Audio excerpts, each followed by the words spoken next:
Our welcome, everyone. This is Scott Cantrell for Smart Solutions Media, and I am especially excited to be joined by not only a friend, which I don't use that word lightly at all, but this gentleman is not only a friend, I also consider him a colleague and a mentor. And so I'm really excited to introduce you to Trey Taylor. Trey has had a very varied career, and we may get into some of that, but he has tremendous scopes of expertise, and his spectrum of knowledge related to what we do as consultants is not insignificant. He, of course, himself is a consultant, and so he's not only talking the talk, he's also walking the walk. He developed a program called the CEO Academy, which I had the privilege of attending and going through. Being in the business that we're in, doing what we do, I think we have to be, and we're required to be lifelong students if we want to continue to bring value to our clients. I can tell you in everything that I've gone through, all the trainings, all the workshops, all the Zoom webcast courses and everything, the CEO Academy has two superlatives next to it, and I don't think those are ever going to go away. The number one superlative, and Trey will probably nod his head here, was just how intense the sessions and the program was. And I mean that in the best sense of the word. This was not something that Trey created by happenstance or just because he needed a program. The work came out of his heart and his mind, and he laid it all out. And then he held the group that I was with, and I'm sure he does this with all of his groups. He held us incredibly accountable to not just the material, not just the intellectual understanding of the material, but the heart aspect of the material. It was an incredibly intense program. So that's one superlative. The second one is it's probably the most rewarding experience that I've had going through a program like that. And I think those two superlatives are directly connected to one another. It wasn't something that we just learned, it was something that we felt. And so I say all that to say this, I suspect that over the next 20 or 30 minutes in my interview with Trey, you'll have that kind of experience. You'll see his passion. Of course, you'll understand his expertise, but I hope you all will take that away and understand that this gentleman is not just coming from the intellectual side, but he's also coming from a very heartfelt, genuine side of things as well. He runs an organization called Trinity Blue Consulting and is the recent author of a book I can't wait to devour called A CEO Only Does Three Things: Culture, People, and Numbers. And so I'm really excited to welcome Trey to this interview. One last note before I'll kick it over to Trey. You all should know that when Trey started his most recent consulting practice, he grew that practice from $0 to nearly $500,000 of recurring annual revenue in just about 9 months.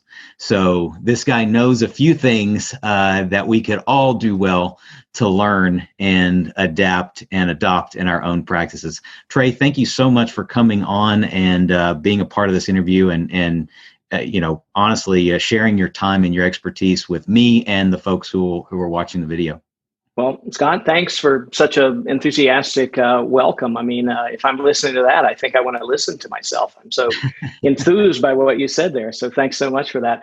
And I'm glad to hear you say, I mean, I kind of know, but I'm glad to hear you say how much CEO Academy meant to you. It meant a whole bunch to me to finally sort of wrangle a lot of different philosophies together and really give it sort of a dry run almost, because you guys were in my first CEO Academy. And we've done it several times since then, many times since then. We're actually working on an online version. Right now I was in the studio last week tweaking some of the videos, and we think that's sort of a Q1 launch for us. But really glad to know that it was so impactful on you, of course, as you are now the CEO of your newest venture. And, I keep tabs on all of the graduates, and they are all doing very well. So it's a good course, and I love the impact that it had on people. So thanks very much for the hat tip on that. Of course. Well, it's well-deserved, and I'm really excited about the online version. Although, of course, as you well know, and as we've talked about in the past, doing something like that live has a different kind of experience. I suspect you will find ways to get as close to that live and interactive experience online as is possible. Well, I look forward to your feedback and see if we nail that or not. But we really are thinking sort of that we need a hybrid approach to it. So, I hate to call it sort of canned content, but the things that we do every single time, no matter the group, we can replicate that and deliver that efficiently. But I think we also need to have a live portion of the course so that we can hear from each other on how we are applying the principles of the course in our businesses and in ourselves to grow our businesses and to grow as people, which is very core to that course and my philosophy. Yeah, no question. And I think that makes perfect sense. And actually, that statement is sort of alluding to the place I wanted to go first. And for those of you who may be watching, this video many days, weeks, or even months from when it was recorded, we are just at the beginning of Q4 in 2020, and we're still in the midst of a chaotic world in general, primarily catalyzed and led by the global challenge facing us, this COVID-19 pandemic. Regardless of where you are on the political spectrum is largely irrelevant in terms of accepting and acknowledging the level of impact that the pandemic has had. And Trey, I wanted to ask you, working with so many businesses, having been a part of different organizations in the past, but also being on the front lines now, what is your perspective in the current world related to business strategy, growth, for a consultant, advisor, and similar professional? I try to, for the last few videos or interviews that we've recorded here, I try to ask that question. And I think everyone in some ways has a common answer, but everybody has their own perspective and take. And I think that's incredibly valuable for everyone to hear these different approaches and how they're putting the pandemic in its place, so to speak. Right? What's your perspective on the situation? Well, I described COVID as a slow motion 9/11. We absolutely knew what we were watching. The conversation of the time was, well, we'll have to wait and see and that sort of thing. But those with eyes to see knew that the world was changing right in front of our faces. What we did not know was what was going to come back, how it was going to be accessible and available, and in what ways and that sort of thing. But we knew, if you knew how to look at it, you knew that something was changing. So in our own practice, we made some pretty radical shifts that I'm happy to talk about if we want to get down to that level. But, overall in the coaching of consultants that I do today, and I was in Tampa, Florida last week for a mastermind group of coaches and consultants in the real estate business, educators in the real estate business. The really successful top 20% of that group was preaching the same message, which was the world has changed forever and everything you do has to follow that. And so the idea that we sit on the couch and wait for things to get back to normal, there's no such thing. And it's not even, the term was thrown around, not the new normal. It's the now normal, right? We don't have to wait to deliver the value that we can deliver. We have to figure out how to deliver that value. And the first question on that is, how can our clients best receive it? So that's the real central message to what I'm coaching consultants to do right now, is figure out how can you get your message to people who need it. They very much need it in times like this. And how can you get it to them in the most efficient way? Maybe that's virtual, maybe it's video course, maybe it's a book, maybe it's a magazine article, maybe it's a newsletter, whatever that happens to be. And frankly, P.S., it should be the whole stack. Yeah. And most consultants are such one-trick ponies that they show up, they do a program, they do a little bit of follow-up, and that's it. And that doesn't work in the now normal. So you need a full stack of tools that you can apply at every single level of interaction with clients, because your clients are now in multiple levels of reception. So we have to be in multiple levels of transmission. I mean, I'm not trying to overstate it, but I think what you just said is pretty profound, especially the last point about where prospects are, where our potential clients are. We have to meet them where they are. We can't expect them to meet us where we are, whether that, like you said, whether that happens to be our new book that's coming out or a virtual course or whatever, right? We have to meet them where they are.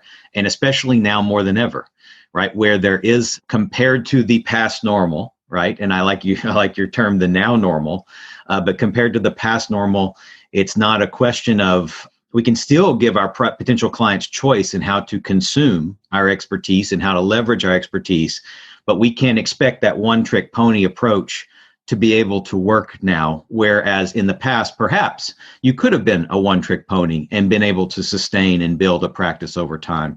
But in today's world, because of the rapidity of change and the nature of that change, I think I'm a convert here, Trey. I think I agree with you. I think it is the nature of a necessity, rather, to have that full stack. It's interesting, Scott. The past is a monolith, right?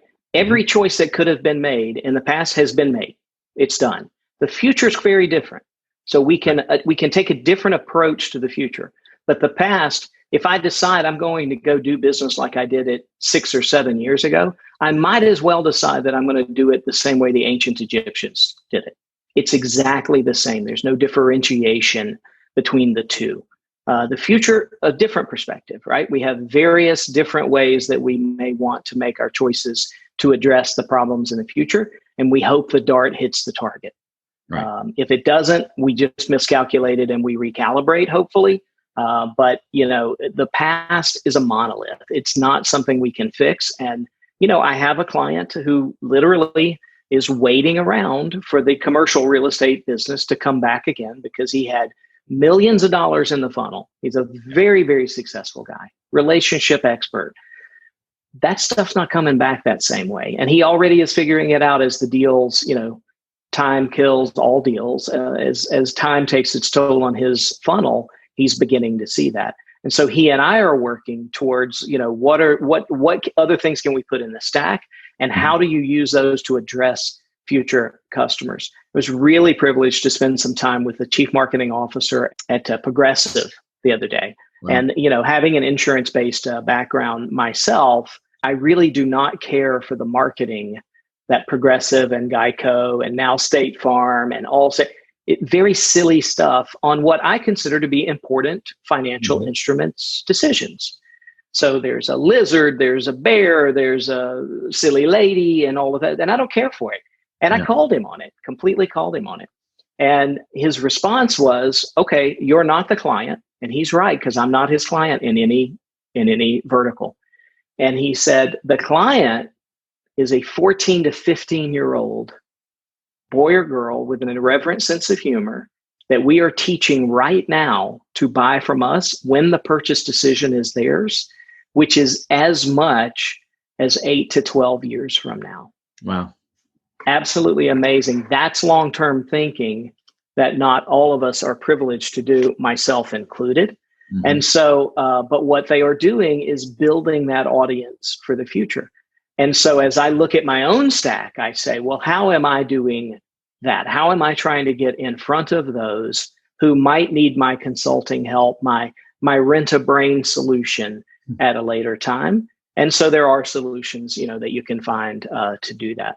The other thing that I think is worth noting here, consultants are the worst clinical study of imposter syndrome of any group of people in the world.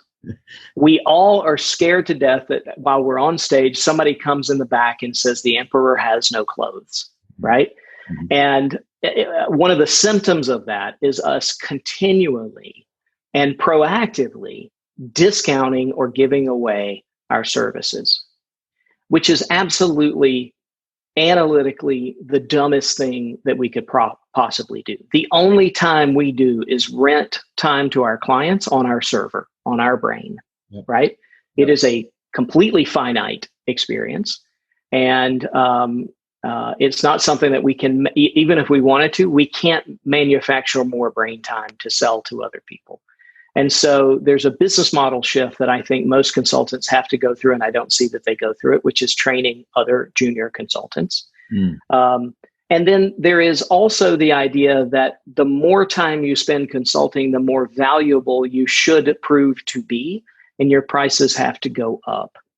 And so when COVID hit this year for me, it was clear to me that I had some tough choices to make.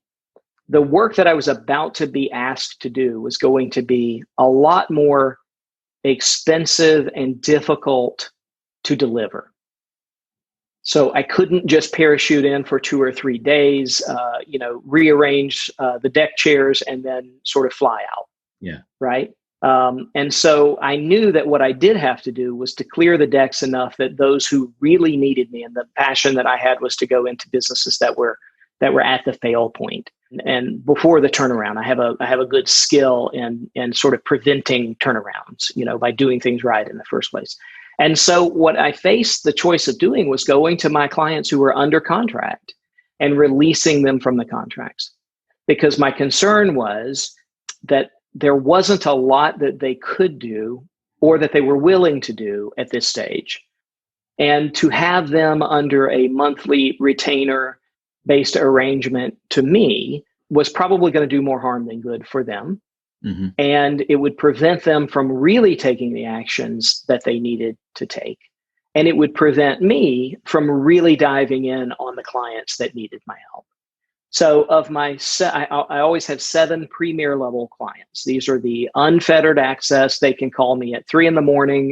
and they have access to my entire library of anything that I write in advance. They can call me at any point and get whatever they need, introductions, documents, any of that sort of stuff. And I charge a hefty monthly retainer for that privilege, let's call it.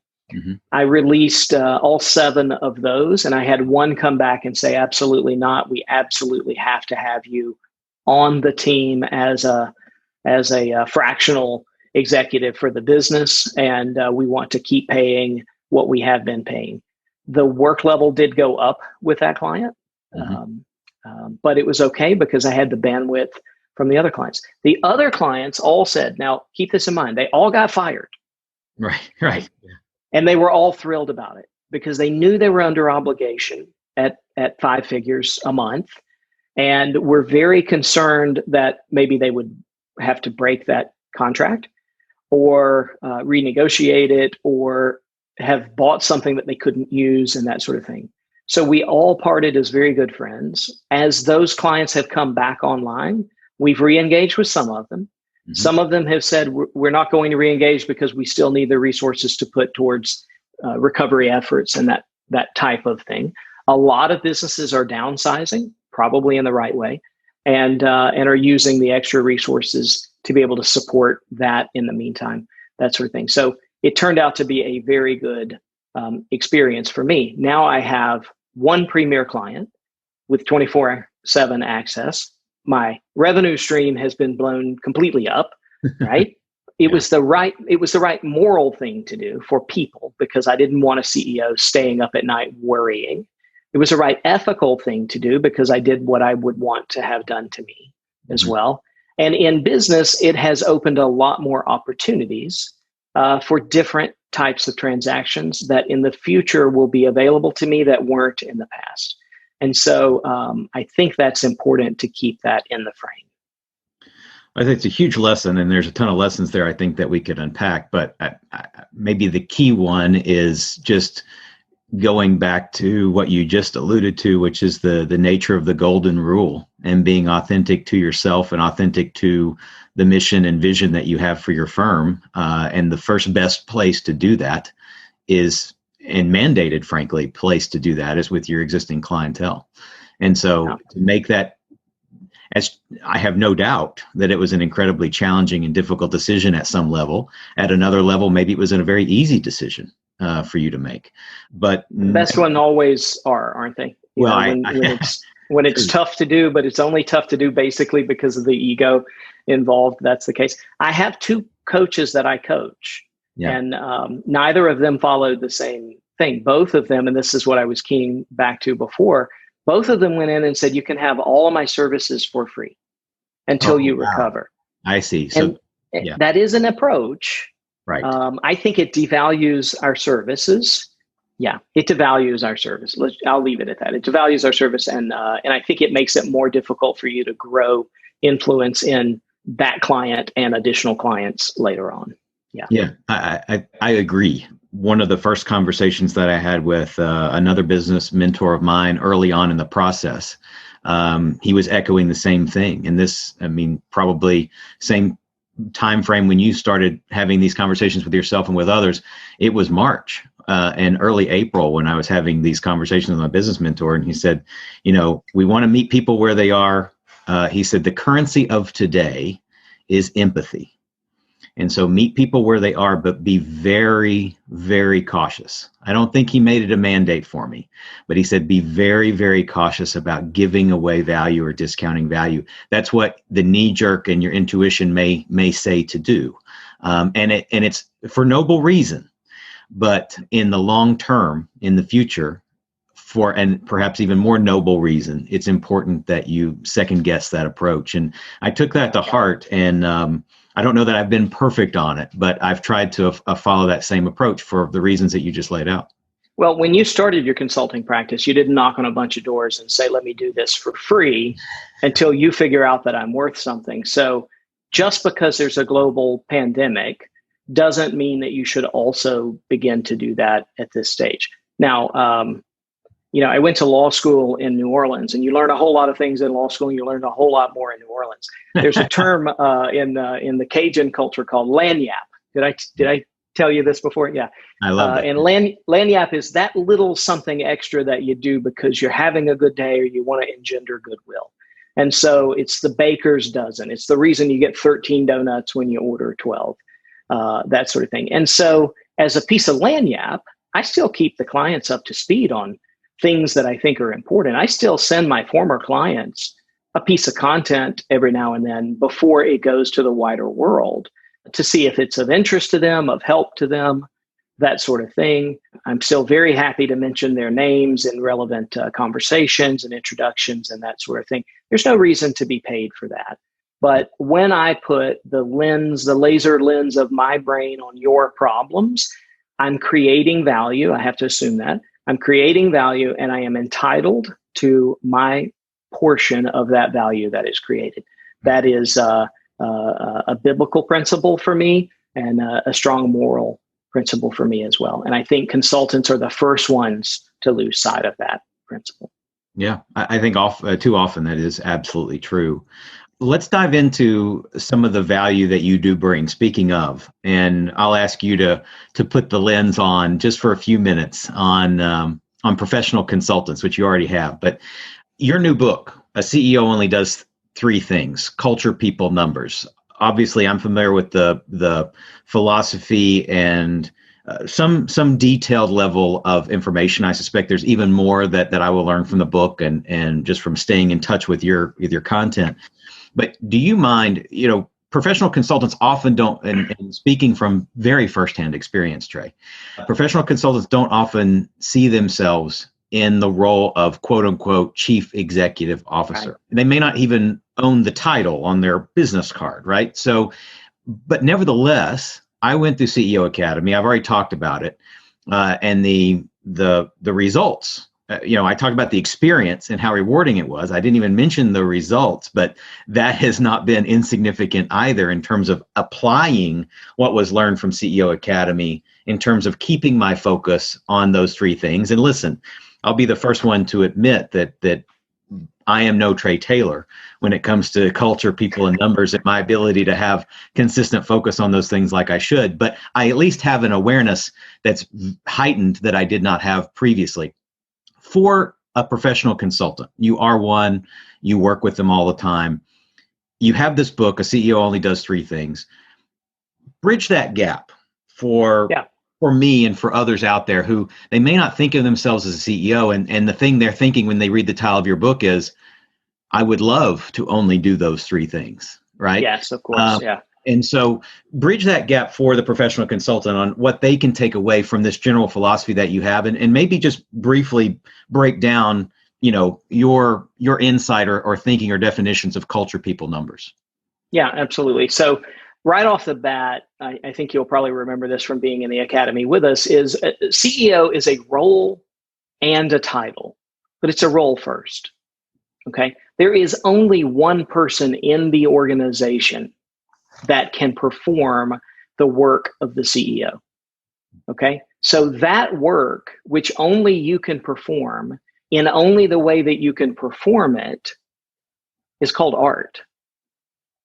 And I believe greatly that CEOs, not even good CEOs, great CEOs are artists. They, the canvas is the future.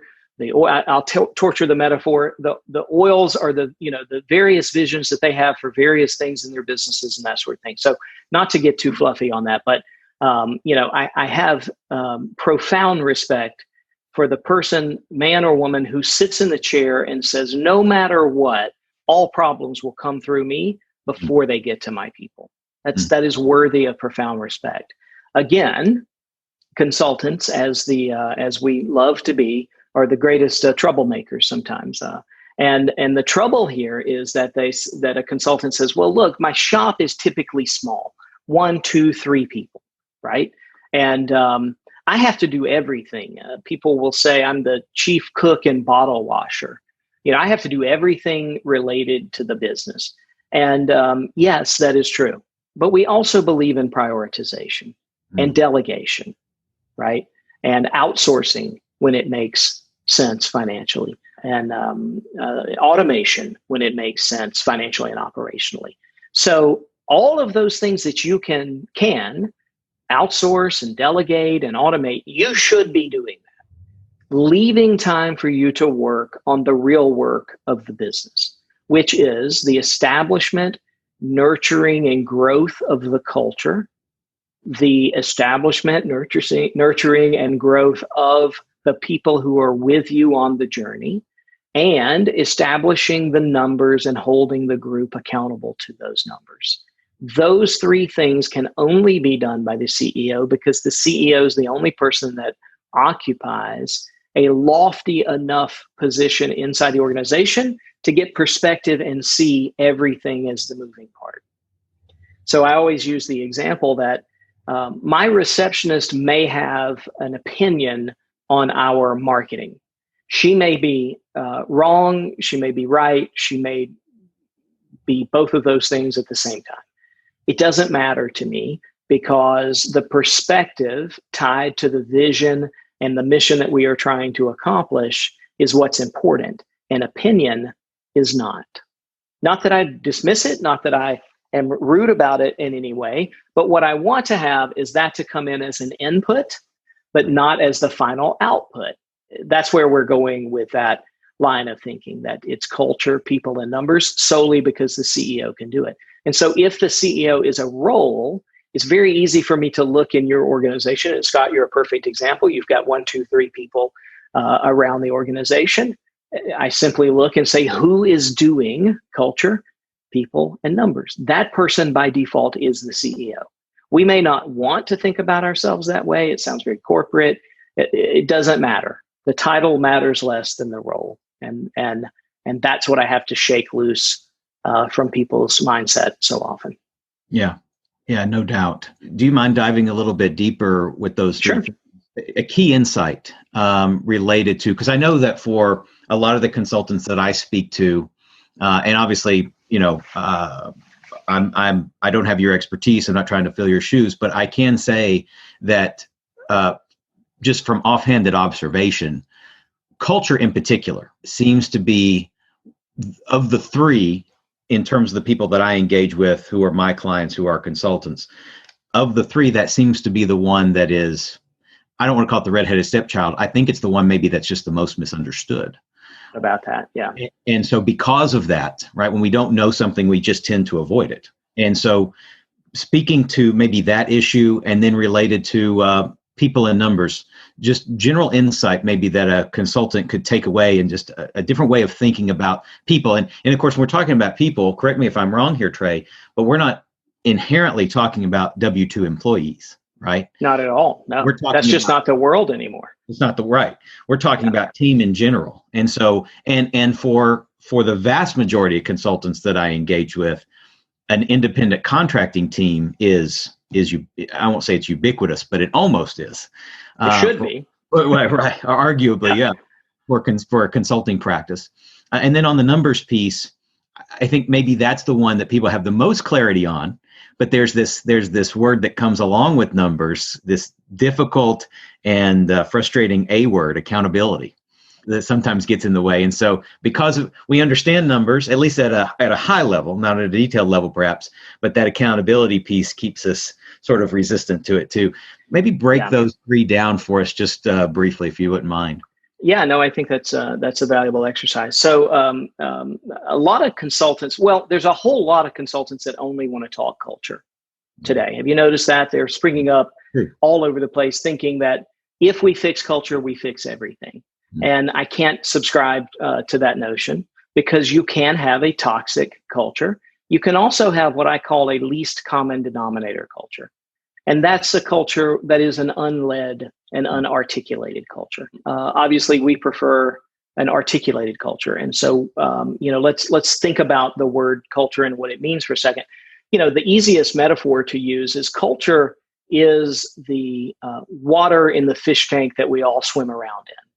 And the fish never notices if the water is clear and beautiful, if it is yucky. All they notice is how clearly they can see the other fish and the nourishing plants and that sort of thing. That's all they care about. And the harder it is to see the other fish, the other participants in the tank, the harder their lives become, until they can't see them at all. Why? Because they're floating up top and they're dead. Okay. So the CEO's job, and I want to answer this in two different levels. One, if you're the consultant, you have a culture inside your own organization, even if it's only you. Right. If you're the only fish, you still have to keep that tank clean. And so I stay on top of my single member entity clients to spend way more time in quiet contemplation than I would ever think of doing with larger organization clients, because you're the only one cleaning that tank. You need to do that. Culture finds, the word itself finds its root in a Latin cognate that means to take care of, to husband, to nourish, right? To nurture. So we cultivate the things that we care about in our garden. That means loving the carrot and hating the weed that's growing and choking it out, to use a little different metaphor there. In culture, we are cultured people if we have decided to put our mental energy into nurturing things that improve the soul of man. So if we go to museums, or if we listen to the symphony, or if we listen to motivational speakers, there's a certain cultural aspect to that as well. All kinds of things that can be going on there need to be paid attention to. The cultivation, it's an active sense of the word. And one of the things that you're going to build inside the culture is the people who are along with you on the mission. And, look, the greatest blessings in our lives, Scott, are those mentors that have come into our lives. For me, the work that I did for about 10 or 15 years with a gentleman named Ron Willingham. And Scott, I always look at people's bookshelf on these kinds of calls. And so often I see one of Ron's books on the bookshelf. I don't see it up there today. I think it's just out of frame, or maybe just off camera. Okay, it usually is. The bookshelf across the way. Yeah. But there are two of Ron's books available at fingertips. Yes. Okay, good. So Ron wrote a book called Integrity Selling in the 80s. It was wildly popular, millions of copies sold. He had a course that over 2.2 million people have gone through in 92 countries around the world. I couldn't name 92 countries. That's the impact of the man. He left us last summer. I was fortunate to be asked to speak at his funeral. It was a great honor in my life. And Ron taught me how to understand people. And his genesis of that was a very simple sort of snowman-shaped model of three circles, that we are each created in an intellectual dimension. And this is where we know and think things. So if I were to ask you, what year did Columbus sail the ocean blue? In unison, you and I would say 1492, right? Of course, because we have been educated by rote memorization on that.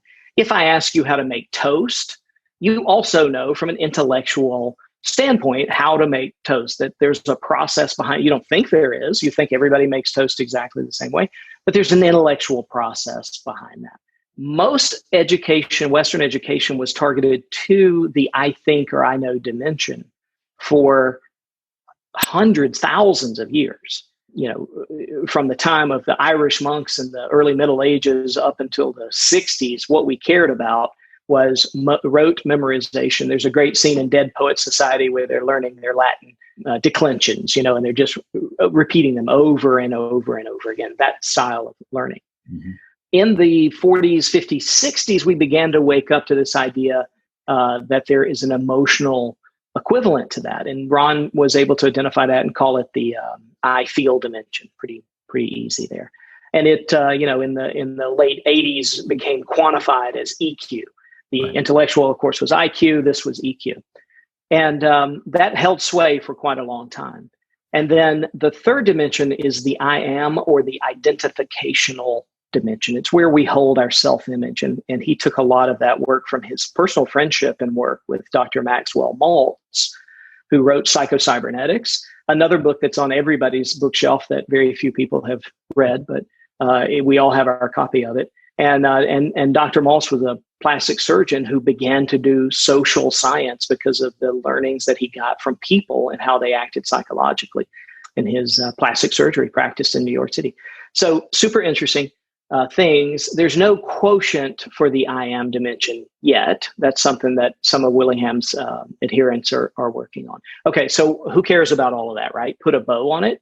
The bow is that unless you are able to recognize those three dimensions in yourself and work on those three dimensions, improving your strengths, diminishing your weaknesses, and bringing those three things into coherent focus, then you are not able to, as effectively as you could be, interface with other people, be they clients, spouses, drive-through window person, whoever it is that you need on your team to accomplish a goal or a desire that you have. You're going to be less effective the less focused and integrated those three things are. And so the definition of integrity is that I think, I feel, and I be the exact same thing. And that was Ron's great learning to me. So then if I'm trying to attract people into my organization, I spend a lot of time figuring out how they think, how they feel, and how they view themselves in the world. Because if those three things do not line up to my three things culturally, my articulated cultural values, then we're probably not going to be a success. And I'm going to think that guy's a terrible person, and he's definitely going to think I'm a bad boss.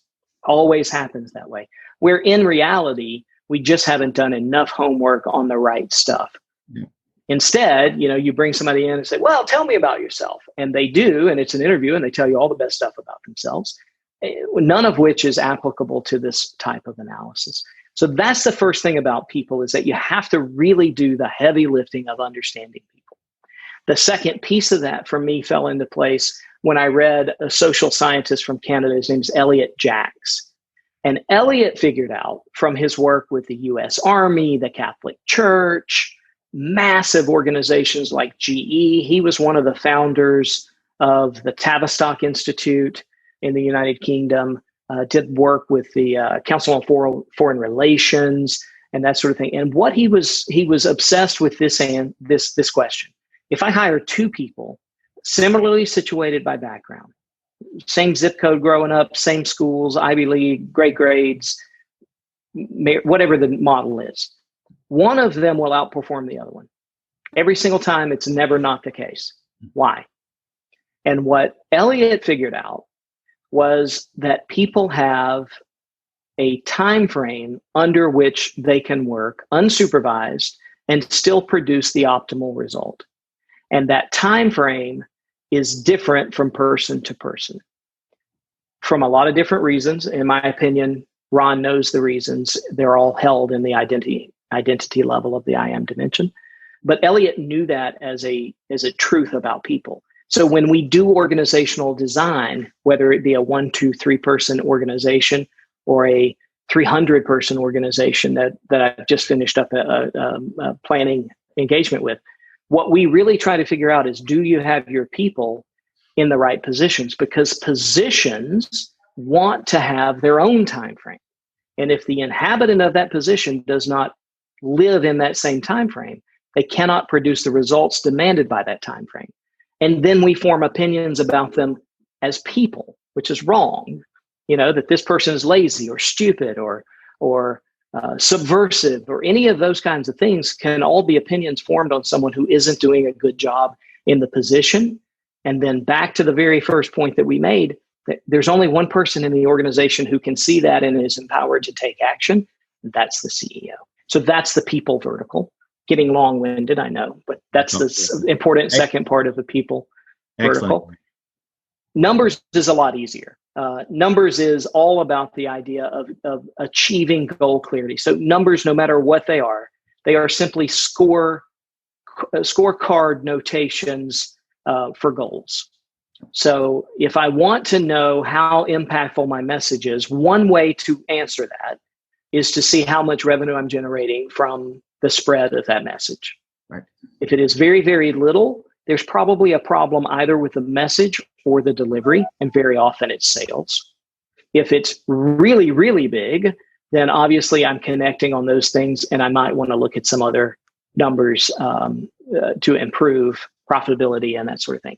One of the things I noticed, the smaller the organization that I work with, is a very basic lack of demonstrable understanding of profit. So in taking the risk of insulting all of your wonderful viewers here today, profit is what's left over after you bring money in and you spend it on things that are important. And none of us take profit out before we do other things. And so you can build a very beautiful lifestyle practice your entire life doing the work that you love, and forget that it is also about taking taking money for your time as well, and laying that aside. And so I'm a huge believer in the book Profit First. I have a friend who's writing the book Profit First for real estate right now. Big believer in Profit First and Traction as well, but Profit First is very, very good. Because what I find is that consultants exist with this mindset that if I just do really good work for a really long time, somebody will come and buy my business and give me a lot of money. Right. I've never once seen it happen. And if I was the kind of guy to give you a list of names, you'd be astounded at the high level consultants that I know that lived under that misassumption and who died, if not broke, substantially worth less money than they thought they would be. And if that's an important measurement for you, then you probably want to take action of that up front. Just for ourselves, we take the first 10% of every dollar that comes in the door, and we do a charitable thing with that. We feel, just in my own worldview, that we have a moral obligation to do that. The very next 10%, 10 to 20% of the profit that comes in goes to my profit account, and very intentionally does not come back into the business. It may go into a different business. I may buy a piece of real estate, or I may invest in something else. The other 80% that's left, after taxes, of course, I should say taxes is the first 30%, of course, but after that's left, that's what I'm free to use to grow the business. Now, I may pay myself a salary, I may hire somebody else, I may purchase marketing, whatever it happens to be. But that's the way that you build a profitable and long-standing practice. And so it's important to me when we talk about numbers that we talk about that. Thirdly, when we talk about numbers, you have to talk about accountability. So when you're managing other people, really the premier job that you have is setting the goal with as much clarity as you can, and then making sure that people keep that goal. And so very recently, one of my contractors has disappointed 4 different times.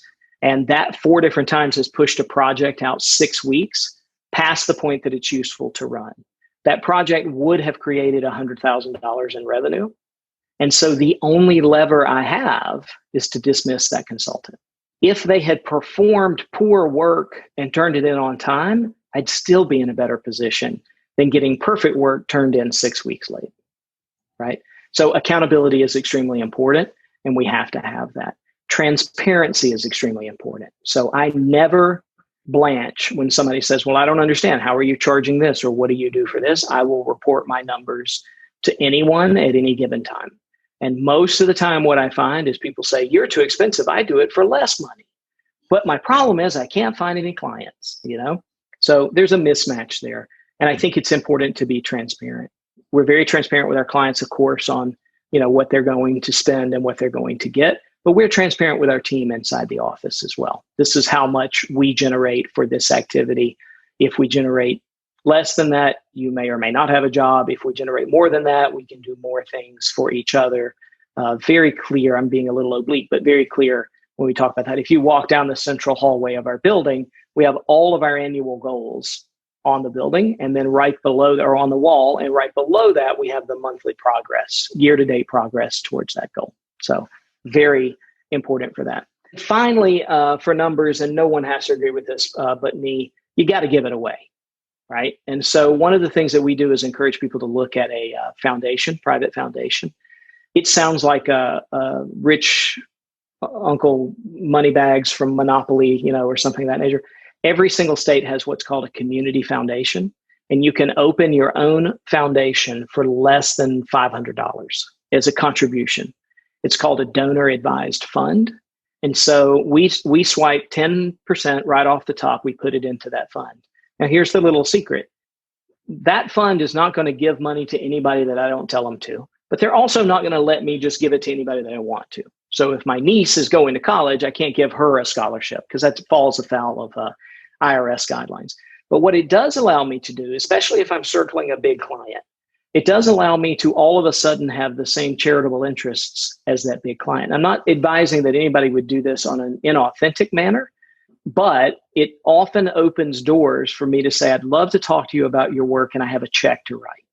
And that check has already been written off my taxes, and I'm going to do that gifting in a way that advances the human situation for sure. I'm going to do it within, a core of my own values and that sort of thing. But I get a lot of big high-level meetings because no matter what, big, important people love to talk about how they give back. Yeah. And if they give back and you give back at the same time, you have a lot more to talk about, which often leads to business opportunities.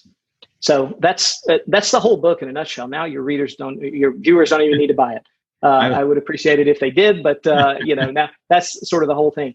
And we have exercises built into the book and that sort of thing. But that gives you a full précis on what the book looks like. It's an amazing overview. Thank you for taking the time to walk us through it. And no one watching this is off the hook to go get a copy of the book. Thank you.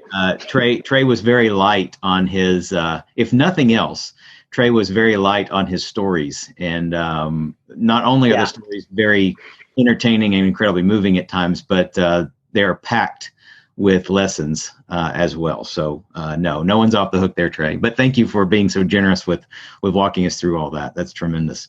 Yeah, so that's the structure of it. But to your point, we dress it up with some case studies and some sort of emotionally impactful things, because I always find that for myself, I learn better if I can remember a story and how it affected someone. And so we've done a lot of work to really pull those stories into the book and into the course as you experienced as well. Yeah, no question. It brought to life, right? I think, I feel, I am, the nature of the program that I went through brought these concepts and strategies and tactics and ideas to life at all three levels. And no doubt that's the precise reason why it was such an important program for me, both as a professional and as a leader of my own firm, but also as a human being. So, yeah, good. I'm glad to hear that. Last couple of kind of lightning round questions here, and not you don't rush your responses, but just two quick things. Biggest challenge in your perspective, working with working with consultants, being a consultant. And to be fair, I should mention for everyone watching this, Trey does do work with consultants, which he's alluded to, but he also does work with very high level organizations, which he's also alluded to. So he runs the spectrum. His skills are not pigeonholed into a particular size or shape or scope of business opportunity. For consultants though, Trey, biggest challenge or opportunity that you see, and I think you may have already alluded to this, but biggest challenge or opportunity you see consultants have available to them, but they are most often ignoring or overlooking? Yeah. So let me answer just because I want to take the time for a second. Challenges are one thing, sins are another, right? And there exists a body of literature that pokes fun at consultants for good reason.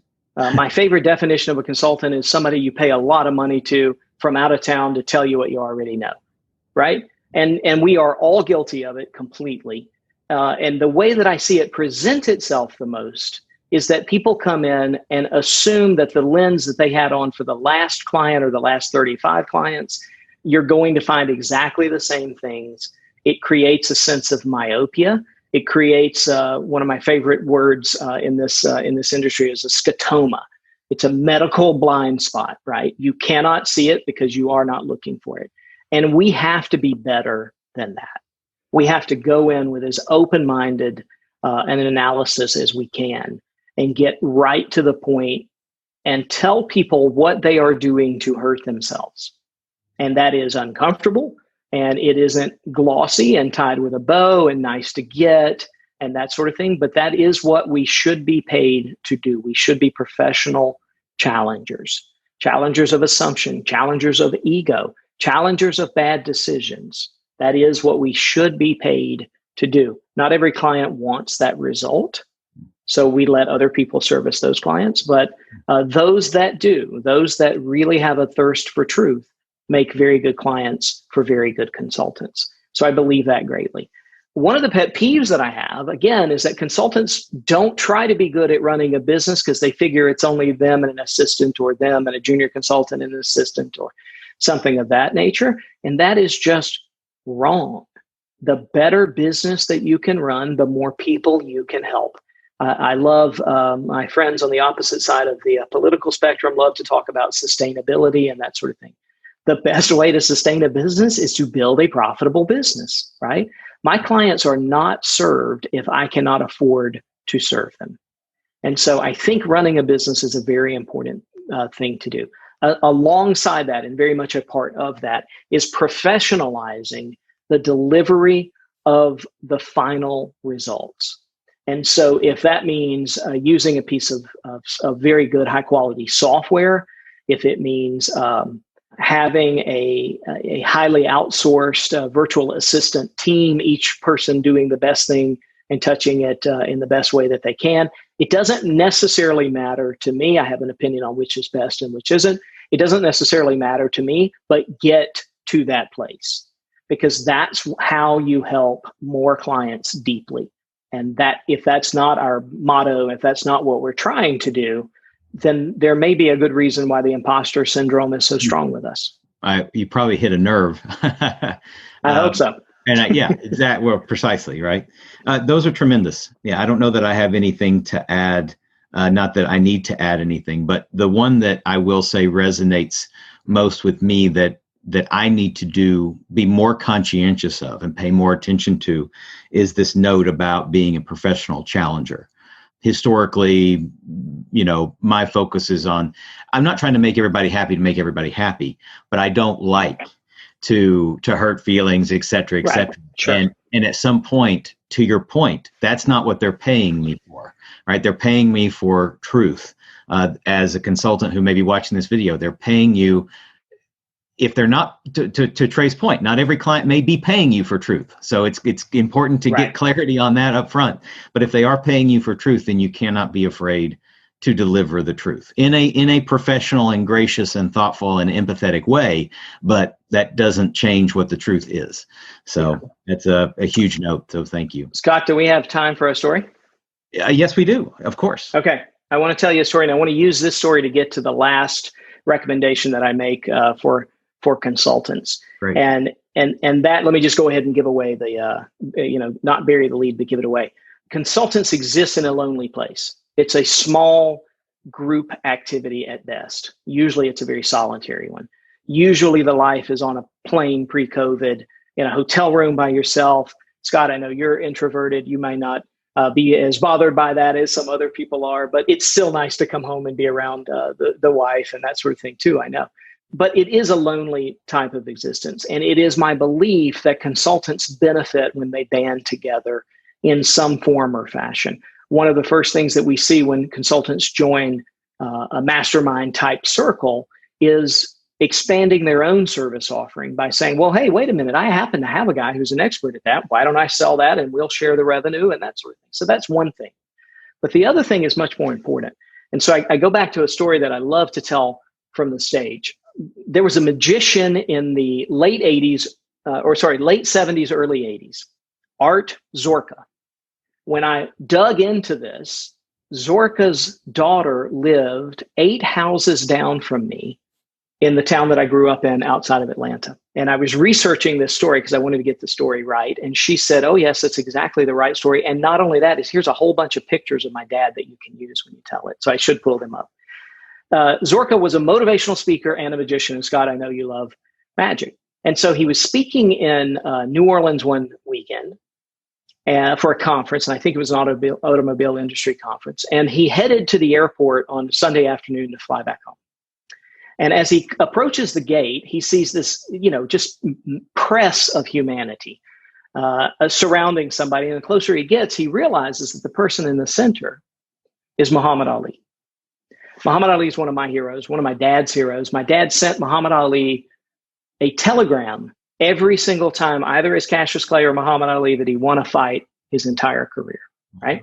So total hero. I grew up hearing Muhammad Ali stories, but I never heard this one. And so he walks up to try to get on get in line for the plane. And Muhammad Ali looks at him and he says, put him up. Now, if the heavyweight champion of the world tells you to put him up, you're going to go like this, right? He says, no, put him up. And he puts his hands out sort of like this. And Art does that because you do what Muhammad Ali says. And he takes his briefcase and he plops it up on Art's hands as if he's there as a table of, something. And he's rifling through and he comes out with some tickets. And he puts his briefcase down, a very fake stern look. He says, you must be a magician. And Art is blown away. He says, my God, champ, you're right. I am a magician. How did you know? And he pointed to Art's suitcase that he's carrying with him that says, Art Zorka, magician, on the side of it. So he felt very abashed by that. And he said, are you flying first class? And he said, no, I tried to get, on the first class cabin, but they didn't have any seats. He says, okay, when we get up, the stewardess is going to come find you and we're going to do magic together all the way to Atlanta. Wow. But champ, no, don't worry. That's what's going to happen. So they board the plane, first class, of course, first, and then the rest of humanity, and they all get on the plane. Now, Art knows that first class checked in full. Sure enough, the light goes off, stewardess comes back, the champ would love you to join him in first class. Now, to this day, we don't know if the guy sitting next to Muhammad Ali was ejected from the plane, banished to the bathroom. We have no idea what happened to that guy, but regardless, he gets to sit with Muhammad Ali for 2.5 hours on a flight to Atlanta. And they did magic the whole time. And he said, Trey, you would not believe the dexterity that a man with hands this big had. And the mental acuity to watch a trick once and do it flawlessly next. There was no working on the chops, It was he would see it, he would get it, and then often would improve it. And teach the teacher right back. That's Muhammad Ali. So they announced the final descent into Atlanta. And Art is beside himself. He says, champ, I speak all over the world to audiences where I teach them to bring magic into their lives. Today, I got to ask you something that I can bring my audiences, because this is too good an opportunity to pass up. This is years worth of material for me. Can I ask you, what's the biggest lesson you ever learned in your career? Ali doesn't miss a beat. He says, 1963, Cassius Clay is fighting Sonny Liston for the world heavyweight champion title. The big belt is what they call it. I'm scared to death of Sonny Liston. The entire boxing world is scared to death of Sonny Liston. Sonny Liston learned to fight, learned to box in prison. And here he is on the world stage, taking on little, scrawny, but beautiful Cassius Clay. And I'm scared to death. Back in those days, we had a race problem in this country. And I was representing one series of thoughts on that issue, and Sonny Liston was representing a very different one. And so just in between the fact that two fighters had to fight, there was a whole lot of other issues that, frankly, I wasn't emotionally prepared to deal with. So I did what I did best. I looked pretty and I danced. And so we got in the ring, after a lot of, hullabaloo back and forth, a lot of press, a lot of people stirring in the pot, we get in the ring and we decide to go after it. And we go after it for 4 rounds.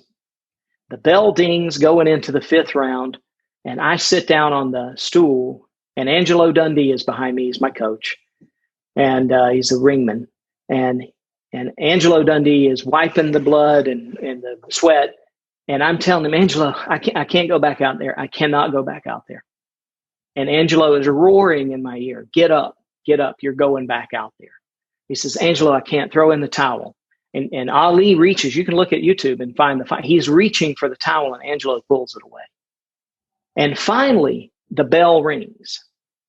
And Ali is in the corner shaking his head. He can't go. Cassius Clay, I cannot go out there, can't do it. And in a not so legal move, Dundee grabs the stool, pulls it out, props him up, and pushes him forcibly to take 3 steps and toe the line, which he does by himself. Sonny Liston didn't answer the bell. Sonny Liston was feeling the same thing in his corner, and they threw the towel in. Immediately, all of Ali's energy returned, and he ran around the ring and was celebrating and all of that sort of thing. And it was his first time winning the belt as heavyweight champion of the world. And he looks at Zorka and he says, what's the lesson that I learned that day? Zorka said, I got it. You learned to always go the extra mile, to train to be stronger than the next guy, to always toe the line, no matter how hard it hurt. And Ali, in a very quiet voice, said, no, those are good lessons. But that's not what I learned that day. What I learned that day was to always have somebody in my corner who saw more in me than I saw in myself. You tell your listeners that. Mm-hmm. Scott, you tell your listeners that. This is a lonely profession and a hard way to earn a living. It's often thankless, and it's often where we throw our pearls before swine, not to single out any particular client. Okay? We need to band together. We need to come together and assist each other when that's possible. To do that, you need a group that's on the same journey as you are. And that's a very important thing for consultants to learn. And I always thank you for the time that you give me, but I thank you especially today for letting me make that announcement, that message to your group. Amen, brother. Thank you for sharing it. As we close out, first of all, I can't tell you how much I appreciate you investing the time, effort to this nebulous, invisible group that you're speaking to today. Who knows where those ripples will go, but they will go far and wide. And thank you for me too, because it's been incredibly valuable. I have 4 or 5 pages of notes every time we speak. If someone wants to find out more about you, if someone wants to get in touch with you, if someone wants to buy your book, if someone's interested in Trinity Blue Consulting, what's the best way for them to find you or to reach out? Yeah, we've got a website at trinity-blue.com, so you can find us there. The book itself drops on Amazon on November the 10th, and we'll have some launch events going on around that and that sort of thing around that time. So go on Amazon on November the 11th, and you can get a copy of that book. And one of the things that has been suggested to us that we're going to do a bit of a book club, sort of a 60 or 90 minute webinar for those that have purchased the book. And so if we do that, then, I'd love to have folks come on that with us as well and share their experiences with the material. Yeah. That would be great. That would be fantastic. Yeah. Trey, thank you again. And I trust that everyone out there has copious notes as I do. Trey, until next time, thank you. And I'll look forward to our next conversation. Everybody who's out there, be sure to not just look at your notes and shelve them, right? Look at them, identify the 1, 2, 3 things that you want to act on right now and get to work. Until next time, this is Scott Cantrell for Smart Solutions Media, wishing you all the best of success.